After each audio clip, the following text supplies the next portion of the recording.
విక్రమ్ కోపంగా వచ్చి దమయంతి అని అరుస్తాడు.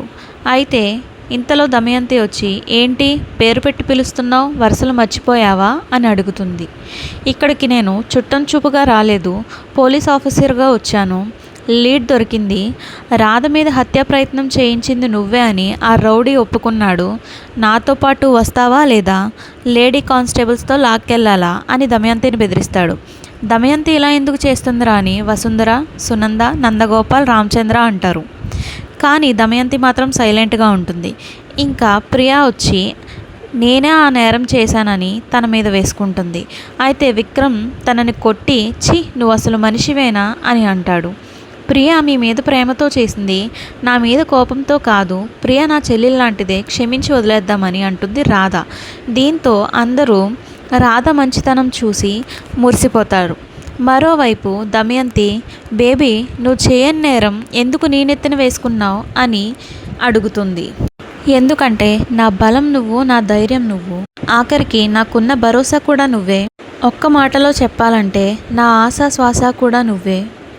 అలాంటి నువ్వు జైలుకు వెళ్లాల్సిన పరిస్థితి వస్తే నేను చూస్తూ ఊరుకుంటానమ్మో. జైల్లో ఉంటే నువ్వేమీ చేయలేవు, అదే బయట ఉంటే నువ్వేమైనా చేయగలవు. రాధకి బావకి పెళ్ళైనా కూడా ఏదో ఒక రకంగా రాధని అడ్డు తొలగించగలవు. నేను అనుకున్నట్టు నాకు బావకి పెళ్లి చేయగలవు.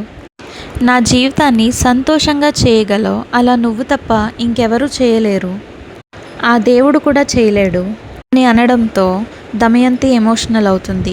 దీంతో ప్రియ, అందుకే ఆ నేరం నా మీద వేసుకున్నాను, అరెస్ట్ అవ్వడానికి సిద్ధపడ్డాను అంటుంది. ఇంతలో దమయంతి, బేబీ నీ నమ్మకాన్ని నేను నిలబెడతాను, నీ ఆశని నేను తీరుస్తాను. ఎలాగోలా రాధని అడ్డు తప్పించి నీకు మీ బావకి పెళ్లి చేస్తాను అని దమయంతి అంటుంది. ఇంతలో Priya, thank you ma'am, thank you very much.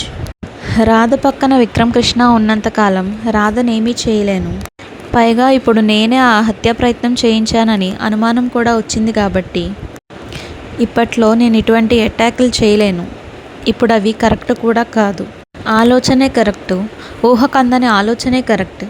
ఎవ్వరూ ఊహించని విధంగా రాధని ఇంట్లోంచి ఎలా బయటకు పంపించాలో ఆలోచించాలి అని దమయంతి తనలో తాను అనుకుంటుంది.